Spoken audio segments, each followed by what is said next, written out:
Hey everyone, it's Ben Hardy here, and in today's video we're going to be comparing the Range Rover SV long wheelbase to the Rolls-Royce Cullinan, and we're going to find out if the Rolls-Royce is actually worth an extra $200,000 over the Range Rover. Now before we get into this video, I do want to mention a couple things. So first off, both of these are available for sale with the Land Rover here in Salt Lake City, Utah. So if you're interested, link to their website in the description down below. Just ask for Nick if you have any questions, and then also link to my car buying guide. Let's just get into it.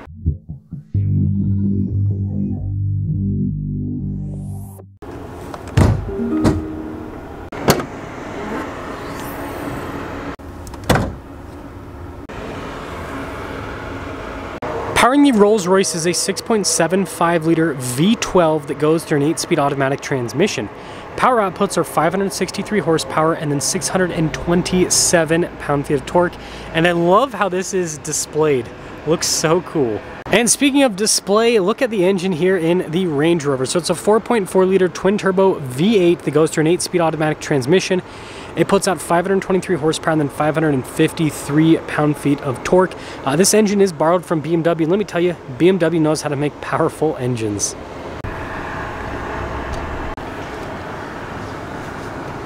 Now, before we move forward with this review, I do want to mention, if you want to see more videos just like this, then I recommend you subscribe because I post content every single day. So when it comes to front-end style, I think that it's safe to say that the Rolls-Royce is definitely over the top. I mean, look at the design here with the lights. Look at the giant hood ornament that pops up there in the center as well. So the giant vertical slats there on the grille. I mean, again, it's a Rolls-Royce SUV and it looks the part. Now with the Range Rover, they've gone for more minimalist style with their new cars. It's still distinctively Range Rover, but it's not nearly as shouty as the previous versions. You can see how like the headlights are flush with the grille, for example. But seeing these next to each other, they look super cool. It's just interesting to see the differences with just like, again, how shouty that is with the grille and everything versus the Range Rover, which is, again, more minimalist. So with the Range Rover, our turn wheel setup is 285 by 40 by 23 in the front and over in the rear. And then with the Rolls-Royce, it's 255 by 45 by 22 in the front, and then 285 by 40 by 22 in the rear, so slightly staggered setup, whereas the Range Rover is all the same all around. And interesting that the Range Rover actually has the bigger wheels with this comparison. You can see the design here in the Range Rover. Compare that with the Rolls-Royce wheel. Interesting how different the themes are with both of these wheels. And then here's your full side profile with the Cullinan. You can see those wheels really pop out quite a bit. The door handle's connected. You'll understand why that is in a moment. But yeah, just look at this design, how it kind of slopes there. It kind of looks like Rolls-Royce in the front, Bentley Bentayga a little bit there with the roofline, and then Rolls-Royce again in the back. It's very interesting. And then here's a side profile with the Range Rover. You guys can see that signature piece is on like every Range Rover ever. But notice it's a little bit more consistent with the lines across the vehicle. So it's kind of like one shape that flows versus the Rolls-Royce. It kind of like goes from boxy to kind of more rounded off back to boxy. Now I do have to quickly show key fobs. So the Rolls-Royce key fob, of course, has the Rolls-Royce logo. Very, very fancy looking. We'll put that in my pocket so I don't drop it. And then here's the Range Rover key fob with the SV logo, also fancy with like the material use and everything.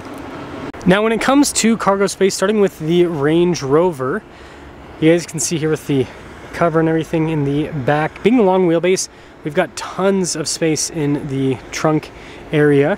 And something I love about the Range Rovers is they have a tailgate from the factory. It's all automated, and then we've got these functions right here. So notice that we can raise and lower the suspension with the vehicle. You can also basically fold out the cargo cover on the back end. You can lower the seats as well. So lots of functionality built into this cargo area. And when you're all done, they make it easy, so just press this and that will close the whole hatch altogether. And the Rolls-Royce, I guess this is a rich person thing, also has a tailgate in the back. And we'll see the carpeting here. It's pretty crazy. Especially, these are the mats. Look at how plush these are. It's like the thickest carpet on the planet. You can see the cargo cover that's built in. It's the control for the seat to throw that down as well, which is really cool. And I like the coloration on that. That's pretty crazy. Same thing, you just press this and then I'll close everything up. And then finishing things up with the rears, you can see with the Range Rover, you got like the hidden taillights, both unboxy, by the way. With the Rolls-Royce, you've got kind of more traditional taillights, but the taillights themselves, pretty crazy with all the intricate details.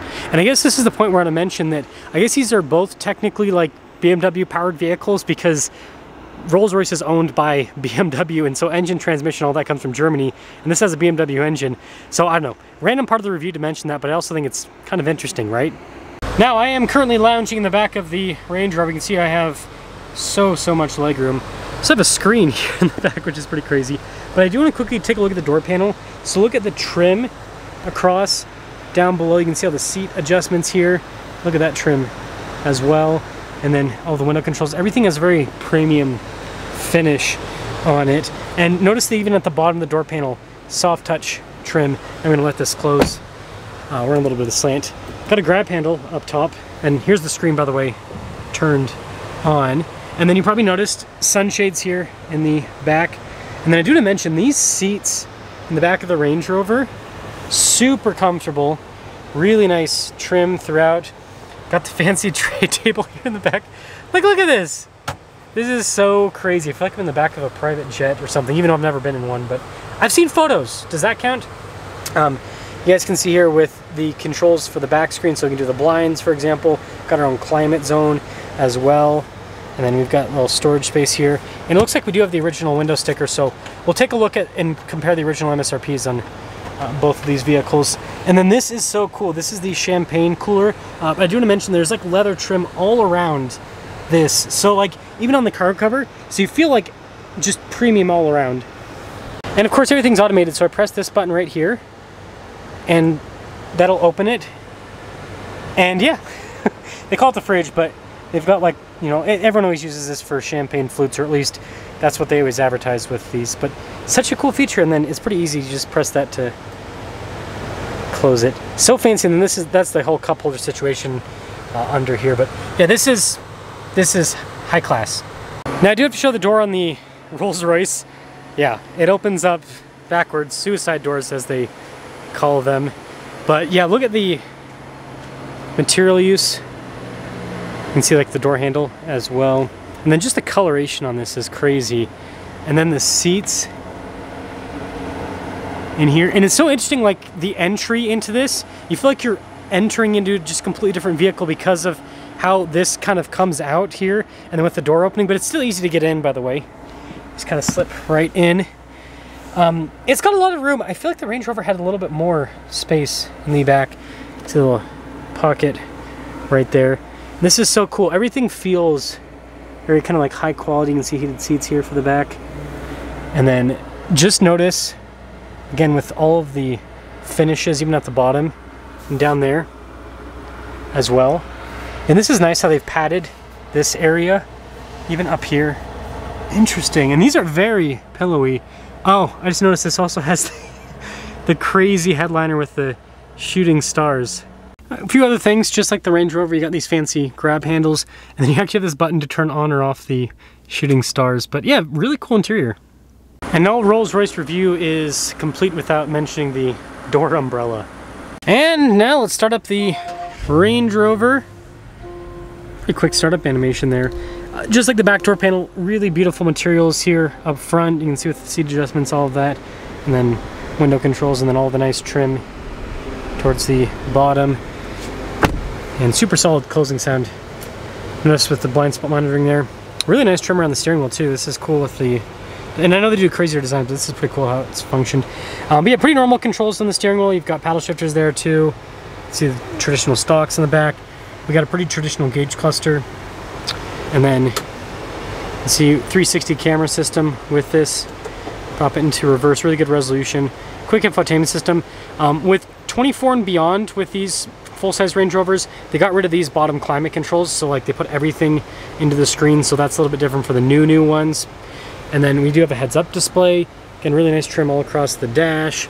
And you got the double glove box set up down below, which is pretty cool. And then you can see for the drive mode select here. And again, a lot of this physical control stuff that I'm showing you, they got rid of in the newest version. And some storage there. Cool box in the center. Got the Range Rover, got the Range Rover armrests here on the side. And then we do have a camera rear view mirror, which is always a cool feature. And then leather headliner. It's one of the crazy things about these SVs is the headliner is nice leather and stitching throughout. Now, interestingly enough, the Rolls-Royce stop-start button is there on the side. And then you can see the door panel is pretty far away. I'll explain that in just a moment. But yeah, really nice material use all throughout. Really nice finish on the window controls. And just like the Range Rover, everything is covered. So there's this button right here. And I press that and yeah, closes the door. Very, very interesting. Fancy steering wheel, that's for sure with the material use. Got the Rolls-Royce logo front and center. You can see some practical controls. They've gone for kind of more of like a physical analog feel with this. I mean, even look at the gauge cluster. Kind of more, it's digital, but more old school looking, if that makes sense. Heads-up display is so crazy with the hood ornament. That's cool. The spirit of ecstasy, right? And then with the trim all across the dash, with the infotainment system, and I'll actually pop it. It's got a column shifter, interestingly enough. Pop it in reverse, 360 camera system.